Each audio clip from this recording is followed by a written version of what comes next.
find navigating your leadership skills through your youth organization, team, or even family is like one big roller coaster ride?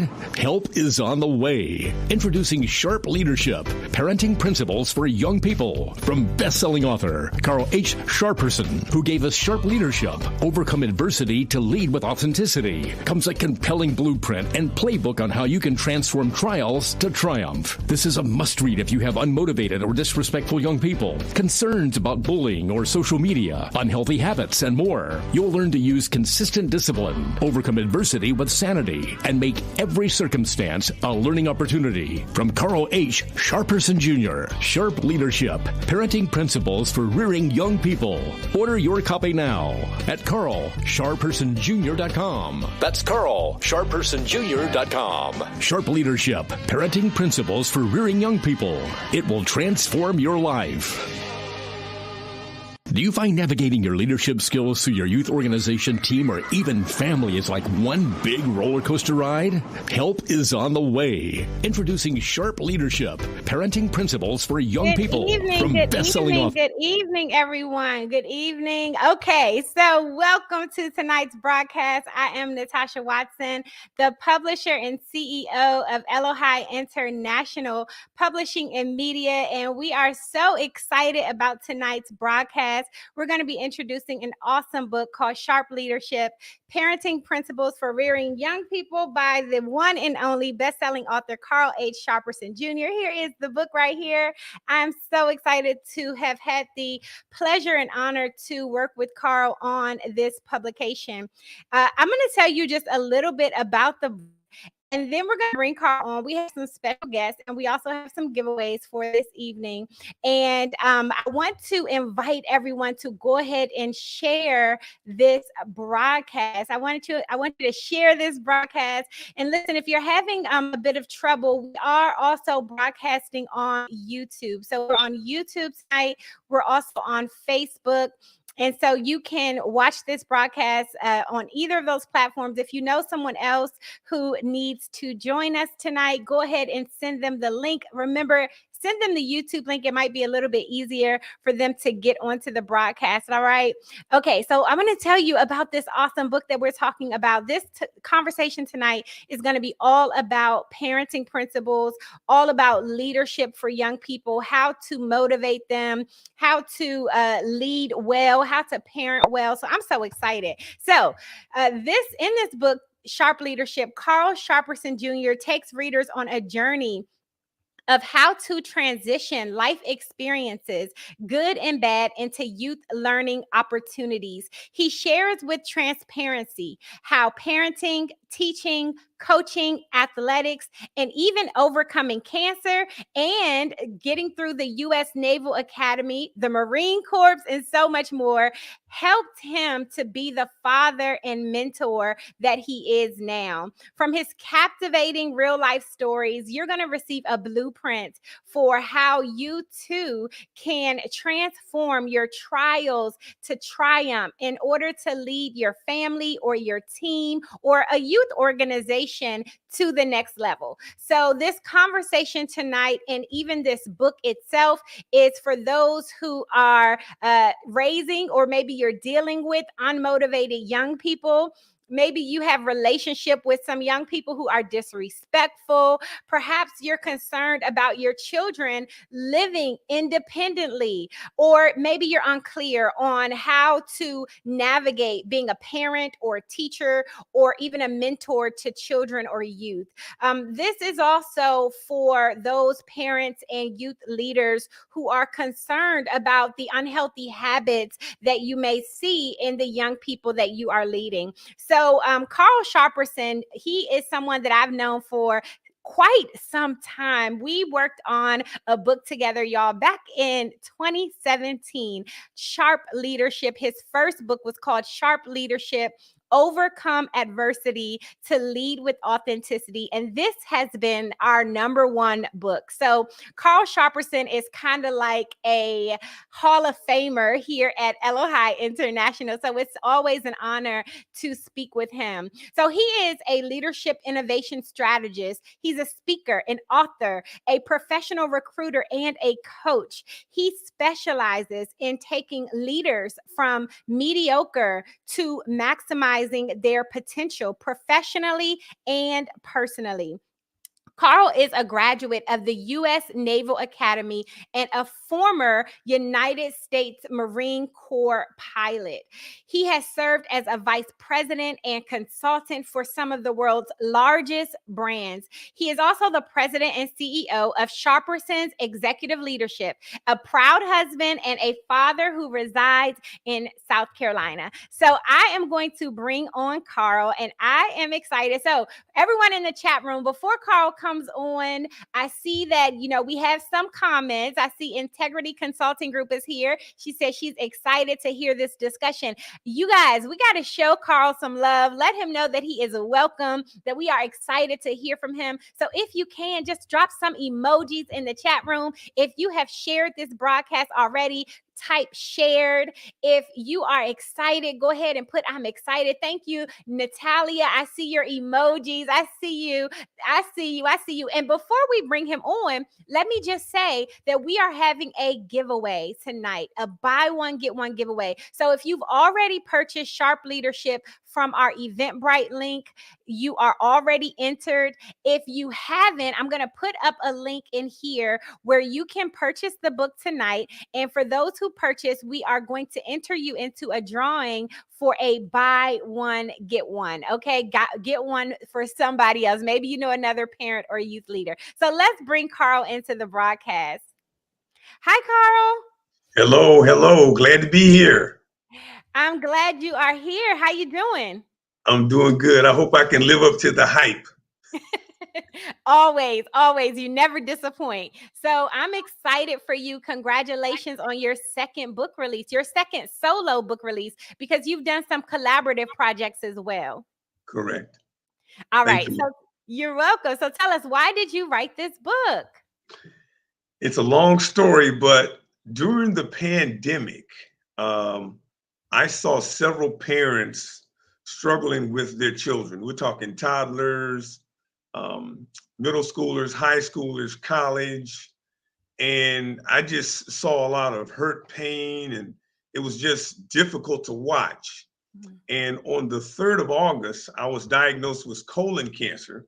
And on the 29th of September, I had 6 inches of my colon removed, reattached. And during that downtime period, I had about 4 weeks where I couldn't lift anything more than 20 pounds. And during that time period, I decided to put the pen to the paper and craft the book. So that's kind of how it started. But one of the things I wanted to talk about in the book is there's several things that I've talked to several people since the book has been out. It's been out about 2 or 3 weeks, and I've given it to several people. And so I've talked to Vice President of Student Affairs. I've talked to a retired Air Force officer who spent 20 years in the Air Force, 20 years as a teacher in the public school system, teacher of the year, talked to a director of a program that gets young men into elementary school. So these were some conversations that I had afterwards. So I've written a list of some problems/issues that I have seen and or identified. And I'm going to go through the list and share them, because the book addresses strategies to help all of these things. One is going to school. Don't get learning mixed up with going to school. There's a lot of kids that go to school and don't learn. So being able to learn and get better every day is what it's all about. The book addresses parenting, which is difficult. There's no playbook on parenting. Hold on, Carl. Can I interrupt you for a second? Because you just said something that I want to make sure that we put a pin in. You don't mistake learning with going to school. That's a whole word right there. How can parents or mentors or coaches identify, when their child is not learning, they're just attending? What are some, some key identifiers for that?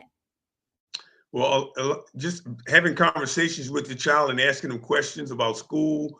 And my book talks about making every experience that you have with them a learning experience.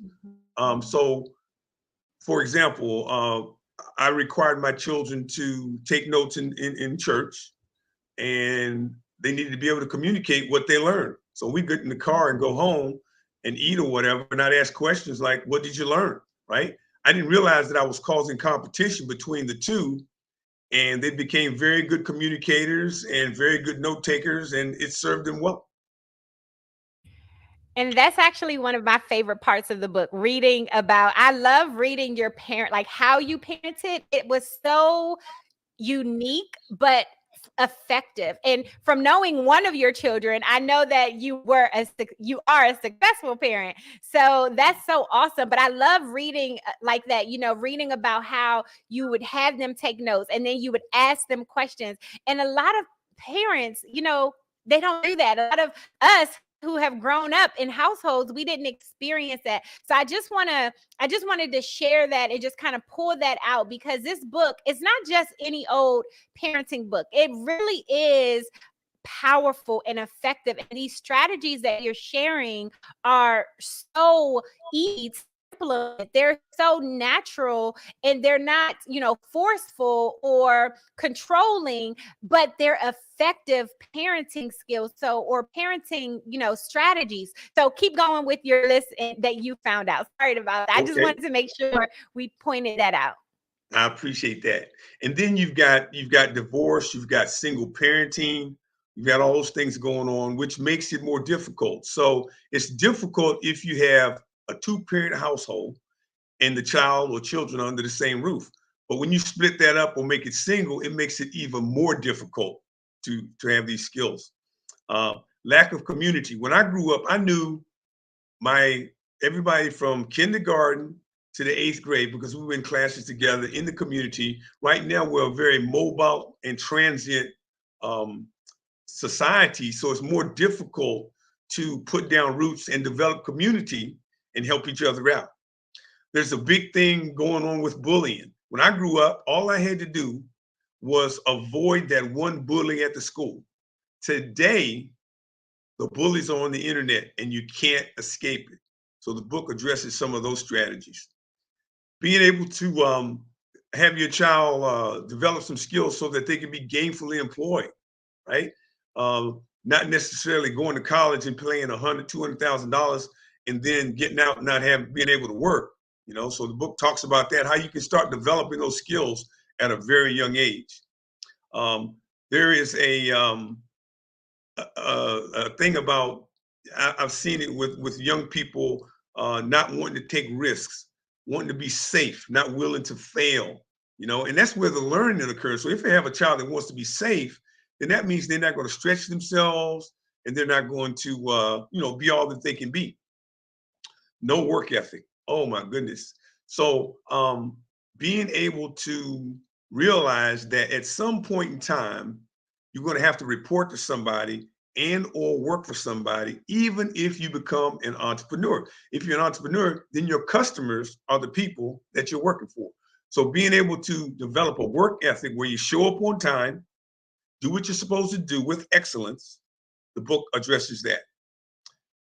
We live in a microwave society where people want instant gratification and they want instant success. And the book talks about that also. Social skills are deficient. Over the last 2 years with the pandemic, it sped it up. So kids were on their phone all the time, no communication, verbal communication. And I believe that the individuals that master communication and interpersonal skills are the ones that they're going to rule the world, the ones that can do that. Communication skills. I was talking to a senior vice president at one of the universities, and he broke it down this way. He said, it seems like today I'm talking to a college student, and it's almost like talking to a high school student 5 or 10 years ago. Talking to a high school student, it's like talking to a junior high student, middle school student 5 to 10 years ago. So, that's That's kind of what we see and what's going on. Mental health. Oh my goodness, mental health, suicide rate, student, parent, or teacher. We've had our children in private schools and public schools. In every school we've had them in, we had to navigate with some issues. With one of them, where we had to talk to the teacher, talk to the principal, and even maybe talk to the superintendent. So you have to be able to develop the skills to do that so you can do it in a healthy way. Physical health. Obesity is a national crisis. It talks about that in the book. Developing community.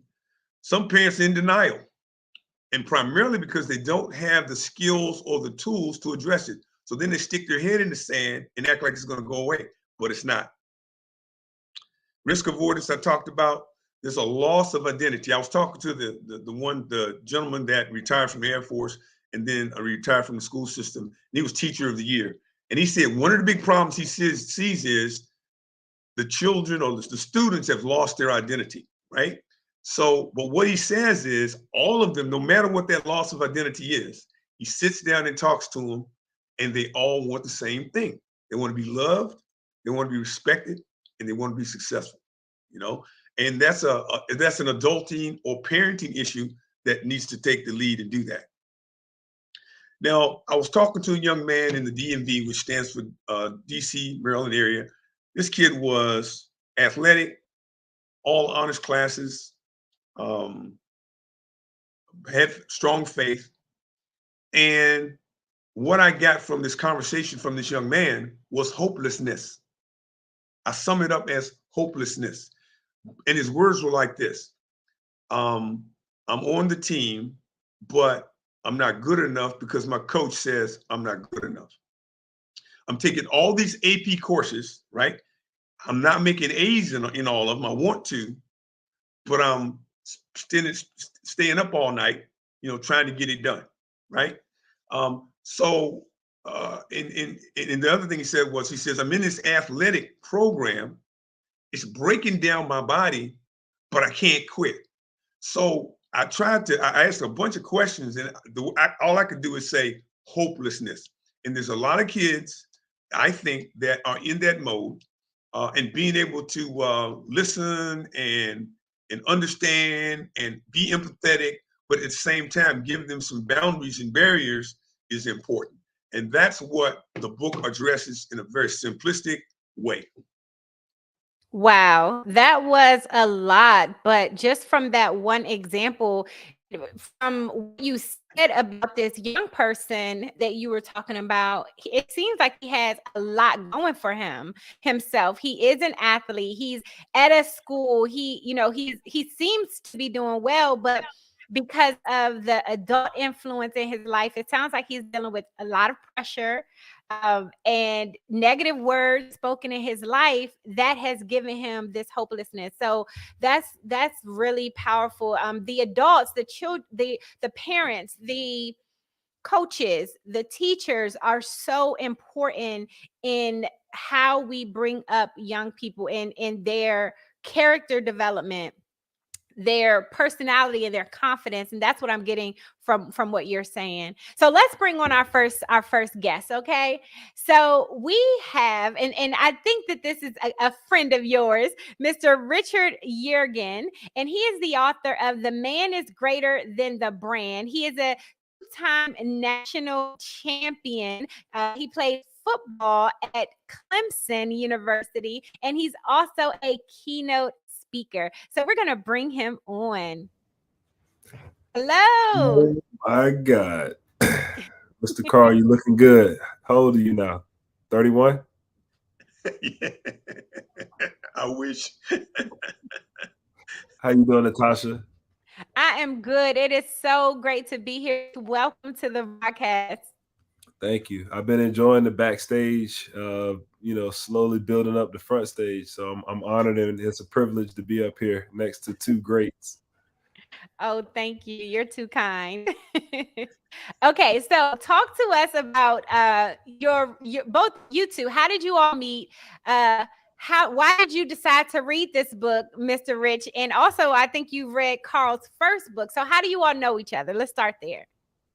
So if I may, I had the privilege of meeting Mr. Carl when I was maybe 17, 18 years old when I first got to Clemson University. We fellowshiped together at Freeway Church, is where I met him. But, obviously our relationship extended outside of the church. And Mr. Carl was actually one of the first people to connect with me at the heart, because at the time that he met me, I was going through some transitions with my own father, right? And I kind of looked to, him as a father figure, as an elder in the church, as someone that I respected to come to and confide in, even that young. And so when he was dealing with, his cancer, and my father was also dealing with cancer as well, he would actually call me in the morning before I would head out to practice, and he would pray with me and my father, or call my Wow. father and pray with him. So he doesn't even realize like the impact that that made on me then. And then fast forward, obviously we kept our relationship building and growing. I leave Clemson for an extended period of time to go away to Boston. And then I come back to Clemson, and Brother Carl was the first person that I reached out to, and I moved back in the area. Now, the reason for that was this time I was in deep trouble, right? I was going through my own life issues and identity crisis, and again, needed someone to confide in that could give me wise counsel, right? And so I went to Brother Carl. I sat down and I told him what the situation was. He never spoke on it. He never judged me. He just loved on me and, brought me back into the church, started serving up under him, working in the church, doing some ministry. And let's just say, fast forward now, I'm married, two beautiful children, and, emulating the model of Christ because I saw it through him. Simple as I Wow. can. That's a powerful, powerful testimony. Thank you for sharing that. Thank you. Absolutely. So, what were some of your biggest takeaways from this book, Sharp Leadership Parenting? Well, what we're not going to do is ignore this cover. That's what we're not I gonna do. That's what I haven't heard about. Like, first of all, this just personifies Gen Z, like to the max, right? Like, just think about the artwork. Number one, let's just zoom in on the artwork. If we haven't already given him his flowers, this was Yeah. genius. This was genius marketing. So that's number one. Number two, I want to go a little bit into the book, and I want to talk about where Brother Carl mentions, I survived and thrived through this test of adversity, and now I have another chance to create an opportunity out of crisis.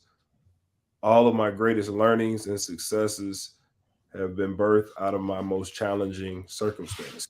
So if you're paying attention, right, to the breakdown of the language, right? Like, this comes right after the forward that, Casey just tore it apart, right? Yes, And she Brother did. Carl, yeah, case closed. I see her preach on Sunday, so I don't have to. I'm a witness, right? So I don't even have to go there. But for all intentional purposes, I utilize this quote a lot, right? Like, don't allow your conditions and your circumstances to be your conclusion. And consistently throughout this manuscript, even going to deeper in the book, page 41, where he breaks down the social dilemma of social media. Social media has become a whole condition. Like, you could be beefing with yourself just by looking at somebody else's social media as a young person, and then just start all of the negative thought process cycle and just completely lose sight of the real world and the real circumstances. Like, you're breathing, you're living, like it's not that deep, right? And I think like this whole breakdown of limiting the amount of social media, talking about taking it away, right, and creating basically like a social media fast and saying no to access and limiting it. That's a very bold statement, right? To deal with a condition. Like, if you have a condition, stop, right? Like, put it down, like, stop. It's plain, right? He makes that very plain. And then as you move throughout the script, again, going back to him being wise counsel, chapter 5, as he starts out, listen to advice and accept instruction. In the end, you'll be wise. You learn from wise people, right? By getting their counsel. And so again, he's giving away free content, right? And just reminding you how important that is. I'm not sure if sorry. I thought we lost you, Natasha. I'm sorry. And then as I read through the example on page 69 about being in a sales environment with Sammy and how he got the interview and he was natural at selling it, but it was this gift of gab. I think about myself, honestly, right? Like that hit my heart, right? Like the heart. I'm a natural salesperson. I'm an introverted extrovert that likes to talk to people. But at the end of the day, that gift of gab can hurt you if you don't use it in the right way. And so that was a heart check for me at that point, right? And understanding that it's not about what you say, it's about how you use your tongue to represent Christ, right? In situations like any environment that you're in, like you don't utilize your gift to get over and manipulate other people is what I took from it, right? Like it was just plain and simple, right? And I caught wind of that. Rich, can I stop you for one moment and chime in? Because I want to just share a few things about this book. So you mentioned social media. So Carl has a chapter in this book, you all, called Social Media Bullying and Mental Health, where he really goes deep into those things and the effect of social media and bullying on a child's mental health. Then he also has, I'm going to read the chapter titles, if that's okay, Carl. So chapter 1 is managing teacher and student expectations. And then he goes into be consistent while practicing love and teamwork. That's chapter 2. Chapter 3 is preparing them to leave the nest. Then chapter 4, developing a lifelong playbook. Chapter 5, look for creative ways to make teachable moments. In chapter 6 is the social media chapter. And then the last chapter is on developing healthy life skills. And what Rich brought out was Carl has these really amazing examples, like case studies throughout the book. So he'll teach a point, he'll give an example, and then he has like actual case studies. Sorry, I'm trying to show you all. I'm not Natasha. Yes. They're called parables. Okay, excuse me. He has parables. Okay. Thank you for correcting me. All right. They're examples, parables. Something else. From the author's words himself. These parables really drill down into the point that he's teaching about. So Rich kind of brought that out. So I wanted to make sure that I share a little bit about the format of the book. Okay. Carl, do you have any questions for Rich? I do. I want him to tell him, Rich, where you were and what was going on when you read my first book. Oh my God. So literally when I read Mr. Carl's first book. Speak up a little bit. Oh, I'm sorry. Literally when I read Mr. Carl's first book, I'll be so honest, right? I was probably at the second lowest point in my life. So I had gone through a journey where I broke my neck prior to entering my junior season at Clemson University. Was slated to graduate, enter the NFL draft, but that all was thrown into, disarray when I broke my neck and ultimately couldn't play football for 2 years. So I went on this journey mentally and physically for 2 years, trying to recover, trying to play again. And so at that point in time, it was a year into my recovery and I tried to come back and play football. And I ended up tearing my labrum. I ended up damaging my neck further and needing to have surgery. So what I did was I decided to retire from football at the time in order to go and seek help for my mental health as well as physical, and checked into a rehab for both. And I left Clemson. And what Mr. Carl gave me was a gift. He was, I'm going to give you this book. I want you to read it throughout your recovery, and I want you to check in with me. So I read the book a little bit every day, and I would text Mr. Carl, be like, man, this hit me. like this really helped me. Like this is feeding me. Like this is helping me get through. And, you know, all the while through, right, I'm not even realizing he's fighting his own battles. He's going through his own stuff as well. And so he's constantly motivating me, even in the midst of me going through what I'm going through. And so if that's not leading with authenticity, then I don't really know what is, right?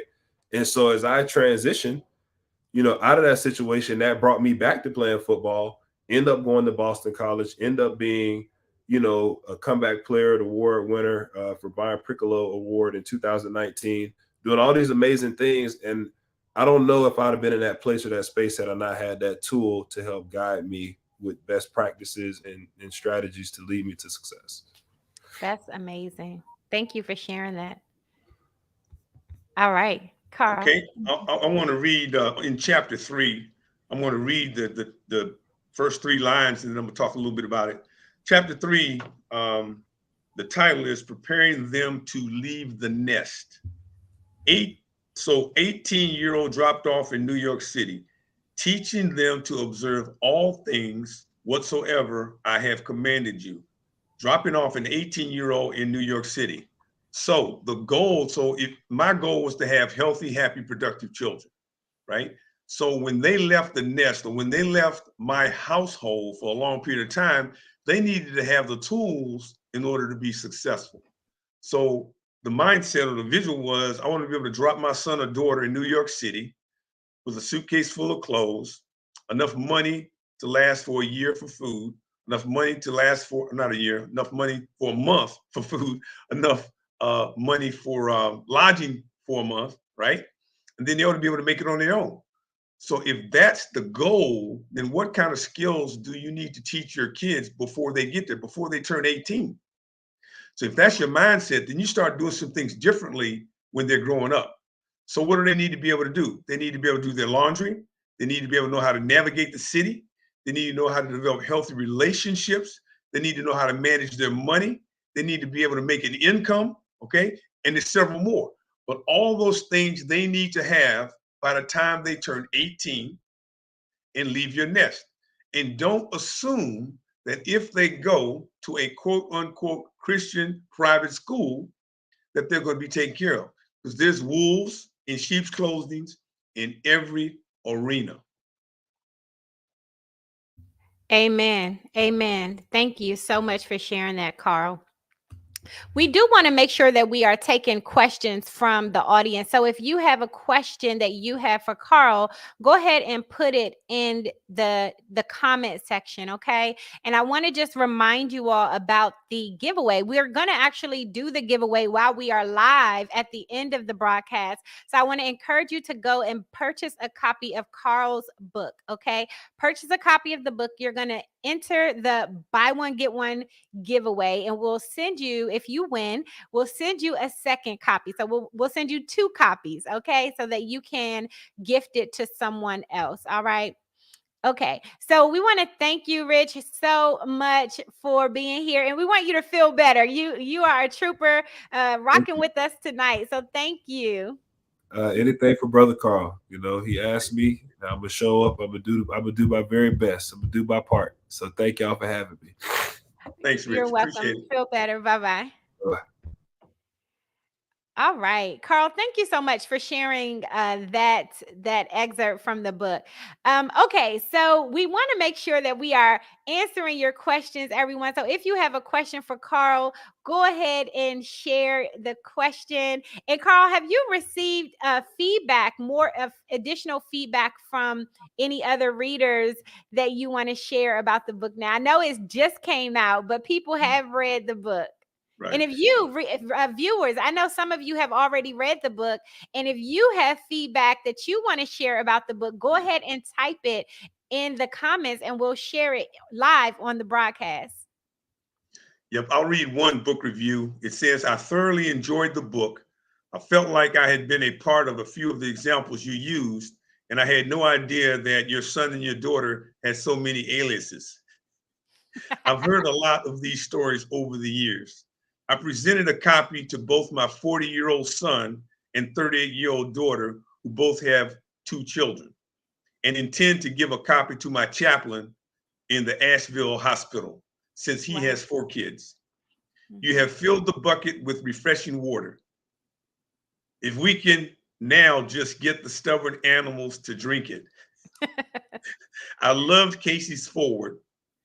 Hope to see you soon.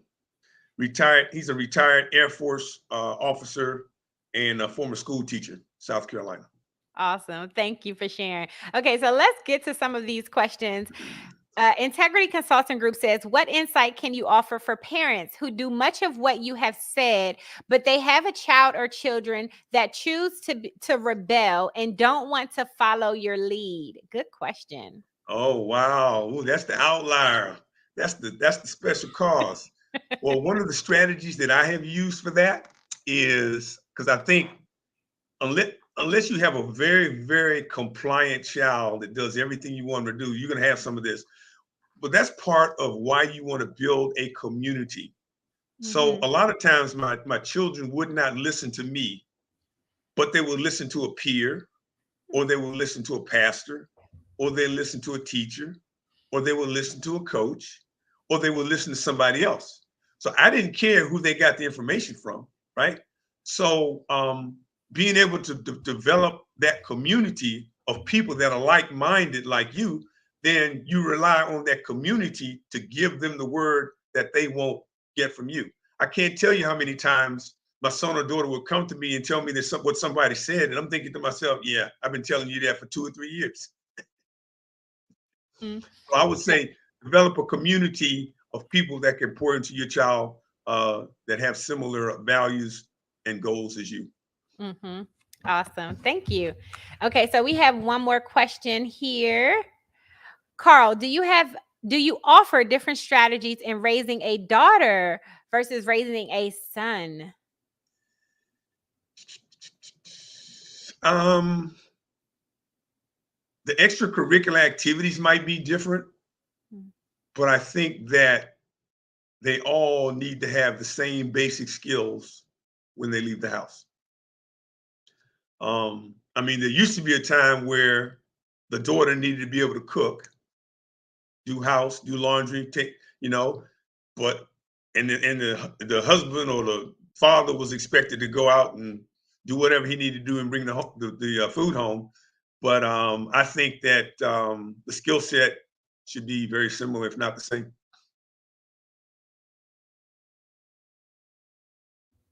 Oh, I was muted.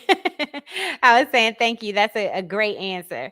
Okay, so Natalia has a question. She says, my question is how to balance single motherhood, working while dealing with difficult emotions and disrespect. Wow. Wow. Again, the answer is kind of like the one I got before, in that building that community. Who are some men that can pour into that son or daughter? It could be a pastor, it could be an uncle, it could be a brother, it could be a neighbor, someone that shares similar values to you. Because, I think that children treat parents differently based on a lot of different reasons, but we've all got different personalities.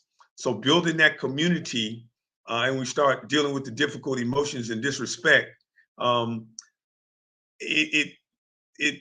one of the most important things about the emotions and the disrespect is being consistent.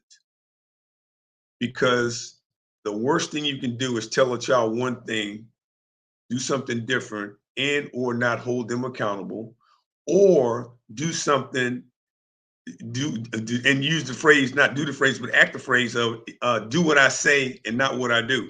So they're watching you, everything that you do. But I would say building that community, being consistent, and get some skills and some tools to be able to do that. Some mentors. I've used mentors in my life, and hopefully once we get off this call, we'll be able to provide something for you that you can utilize and tap into. That's awesome. Yeah. Carl's an excellent teacher at this, an excellent mentor in this parenting leadership lane. So I'm just so appreciative of this book. I've read it a few times as we've been working on it, and it's been a blessing to me. So we have another question from Samira. She says, what good advice for homeschool parents? Yeah, advice for homeschool parents. I would say, so if you say, okay, if you look at homeschooling parents, okay, what might be missing that they could get in a public school system, right? So let's assume that the academics is taken care of, okay? Then I would say it's really the same skill set. So you got to make sure that your children have access to the ability to communicate and develop relationships with their peers as well as adults. Be physically active. In a perfect world, I say play one team sport and one individual sport because it teaches different things. And what the sports and then extracurricular activities, some type of extracurricular activities. And what that does is the sports in particular and extracurricular activities gives the child an opportunity to fail in a safe environment. Let's say the child gets cut from some team that they wanted to be a part of. Okay, you sit down with them and you develop a strategy with them on what they're going to do going forward. And then when they get laid off as a 30-year-old with a family, they won't freak out. They won't even know it. They'll say, I've been through this before. You just, the wheels start turning. Okay, what do you do? Great answer. Thank you, Carl.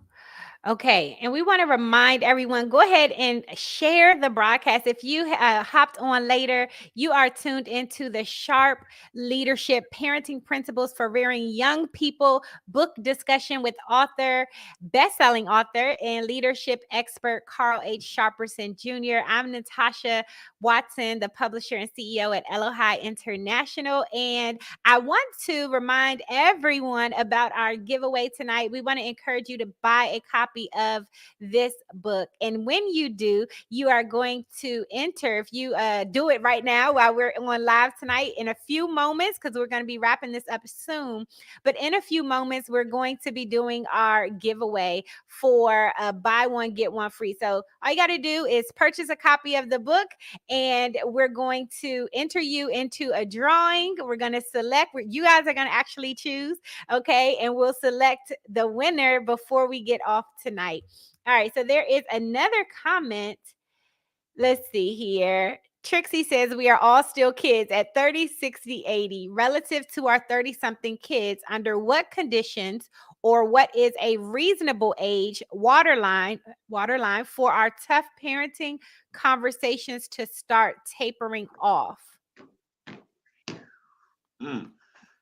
Tough parenting conversations to start tapering off.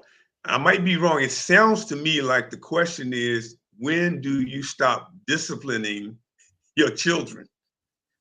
I'm assuming that's what that means. Okay. Is that disciplining though, when you like, let's just say you have a 30 or 40-year-old child and you're having these tough conversations. Okay, so she said right. Okay, so I wanted to know if it's still discipline or if it's like just guiding them.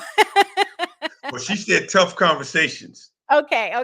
So I got out of that, and so so I would start with saying, at some point in time, you gotta stop having these tough conversations unless they ask you to have these tough conversations, because all it does is it gets you nowhere. So and different people do different things at different times, different relationships and things like that. That's why it's so important that you, in a perfect world, you would feel good by the time they turn 18 that you have poured into them everything that you need to pour into them for them to be successful adults. If you have done that, then you're an advisor. And you can give advice, but if they say they don't want to hear the advice, you might want to stop the advice. Ideally, you want them to ask you so you can, be an advisor. Now, Carl, what if you have a difficult child who's now an adult? So let's say the adult is like 35 and they continue to get in trouble. They continue not to be able to be stable and live on their own. They continue to just, get themselves in situations that you know, they seem to run back to mommy or daddy to get them out. Do you think it's unhealthy parenting for that mom or dad to continue to bail them out or rescue them? Or what can that mom or dad do then for this 35-year-old who continues to do what, you know, not live well, basically? I can't believe you asked me that tough question, Natasha. I thought we were friends. So I'm again, asking for a friend. I'm asking for another well, friend. again, you have to have the mindset. Okay, let's assume that your child is 35 and that's the situation. So you didn't have the book then. Okay, so they're 35. Okay, now the first thing is you have to assess the situation. If the child has some developmental issues, some mental issues or something like that, that's a whole different animal. And I've got some resources in my book that can deal with that, right? But sometimes it's difficult to determine whether it's a mental issue or they've just been disciplined inconsistently, because it shows up the same way. You know, if you have a parent that has been hot and cold and hard sometimes and soft sometimes and giving money now and not giving money, then the child is confused. So you got to assess the situation. Is it behavioral or is it mental, right? If it's behavioral, then you got to start at the beginning and say, okay,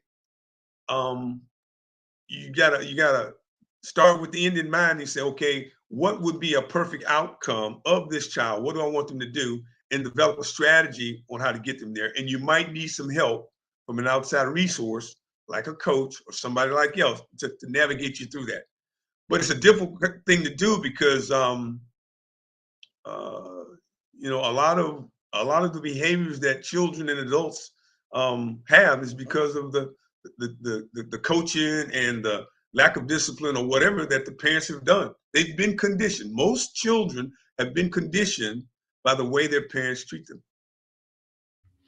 That's so good. It's so important. So it's so important to just start young. I want you to talk about one thing and then we'll just kind of begin to wrap this conversation up. Again, guys, if you have questions, put them in the comments now. Definitely Carl is here to answer your questions. And if you're enjoying this conversation, let us know what do you think about the conversation so far tonight? Is this helping anybody? And if it is, please share the broadcast. Okay.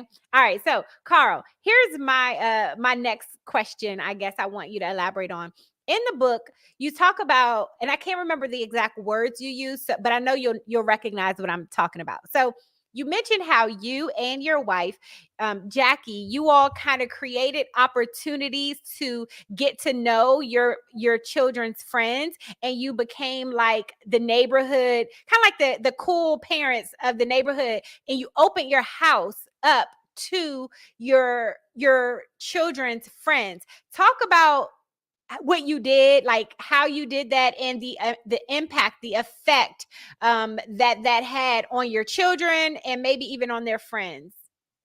Yeah, there was again, I'm a firm believer that you always want to try to learn from different people. So we identified a couple when we lived in Cincinnati, Ohio, that had done some amazing things with their children.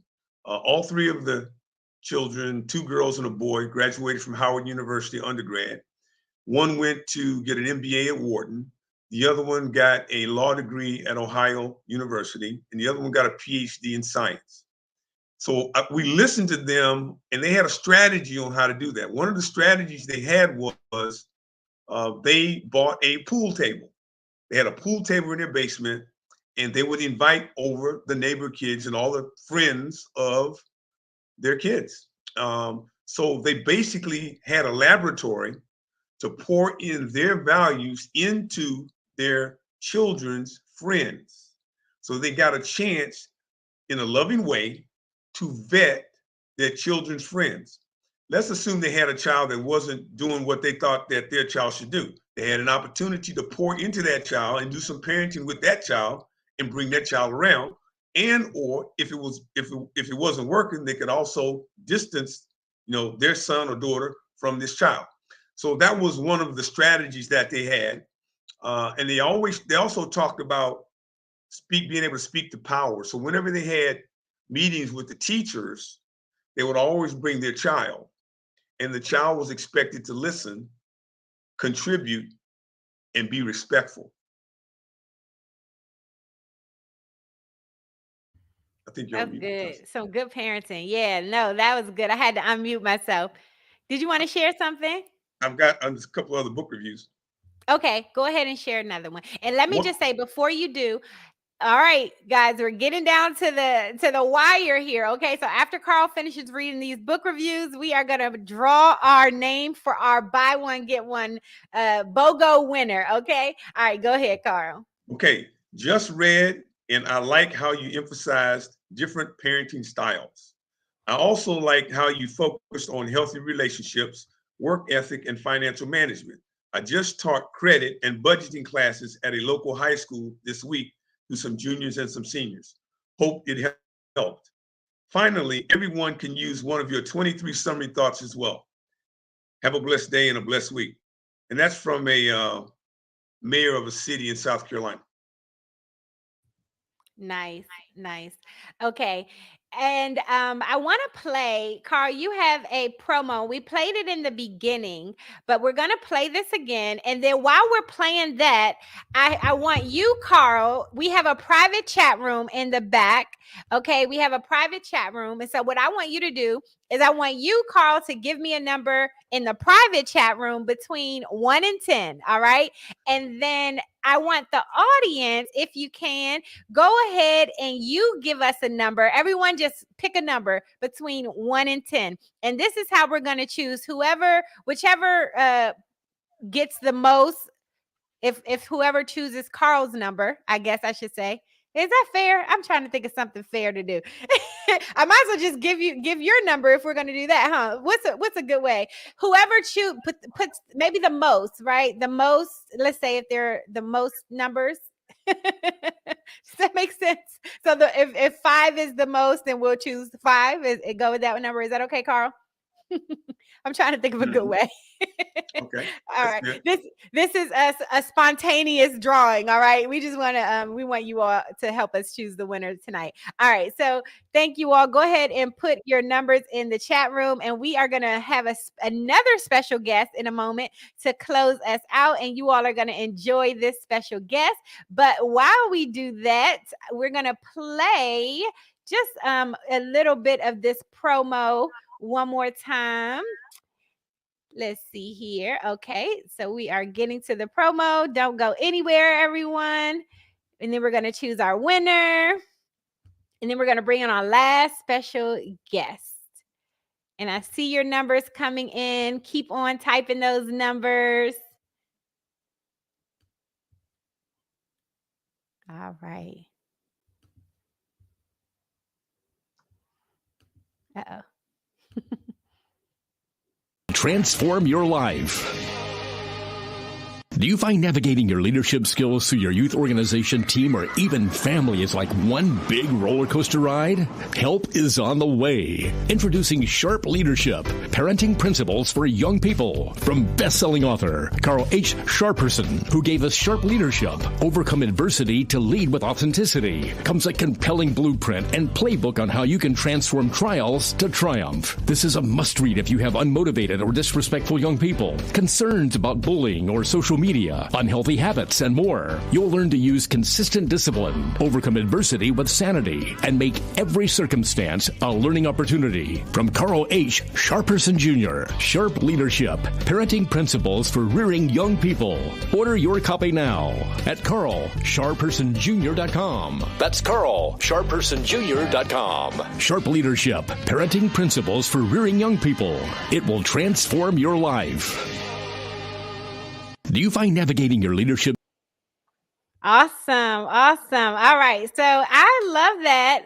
We have a special surprise guest for you before we announce our winner. Carl, we have a special guest. Can you guess who our special guest is? My wife. Your wife? That's a great answer. That is such a great answer. It's not your beautiful wife, but it is another beautiful lady in your life. Welcome, Casey. Hi, everyone. I'm so glad I could make it. Casey, you are Carl's daughter, beautiful daughter. So thank you for being here. Yes, it's a pleasure. I'm so glad to join to celebrate the launch, and really excited to join and share some of my thoughts. Yes. Okay. So you wrote the foreword to the book, and I know Carl had a question for you. Yes. Right. What's the question? So I asked Casey when I was writing the book if she would write the foreword. She said, yes. How long do you want it to be? And what do you want me to say? And I said, make it as long as you want and say what you want to say. So my question to you is, what was your thought process to write the foreword? Honestly, it's a lot of pressure. It's a lot of pressure when your parent is writing a parenting book, and then you're like, well, what's the outcome? Like, are you pleased with the outcome of your parenting? How honest do you want me to be, right? Like, do we want to tell the stories?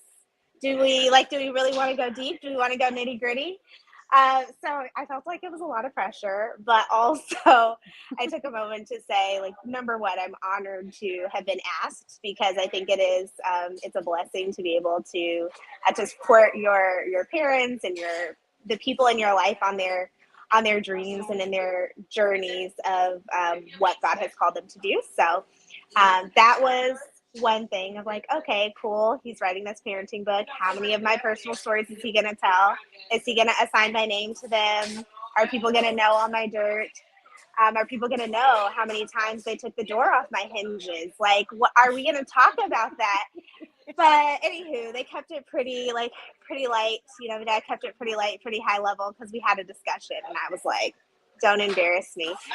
But it was a pleasure to write the foreword, because ultimately, you know, big picture, I took a step back to say, what's the outcome of my life? What's the fruit of my life? And while my parents were pretty strict, like pretty much on the strict side, there were still a lot of things that I said, you know, I would take these principles and apply them to my life, or I would apply them to the lives of my children when I have them. So I am really excited to be able to share at least in a piece of that journey. So that was a little bit of my background, and I'm seeing people's comments to be like, doors off the hinges. Me, Casey. Yep. I can't believe that. You seem like you would have been such a either. perfect child. I was. These are the questions that you should ask my father. You know, why? Why was the door off the hinges? Obviously, I didn't do anything that terrible. I mean, look at this face. Well, whatever he did, it definitely worked. Whatever that your parents, both of them did. Your mom is here too, and it definitely worked, because you are awesome. So tell everybody just a little bit about you, Casey. What do you do? You know, because you are a force to be reckoned with yourself. So talk a little bit about yourself, because that is a testament to Carl and Jackie's parenting. Yes, thank you. So I'm currently, for those, you know, looking at my background, I'm currently hosting a dinner. So I'm hosting a dinner for people local to the area. I live in Alexandria, Virginia, so I'm doing that. And then as far as my career and what I've ended up doing is I'm an account manager for a startup tech company.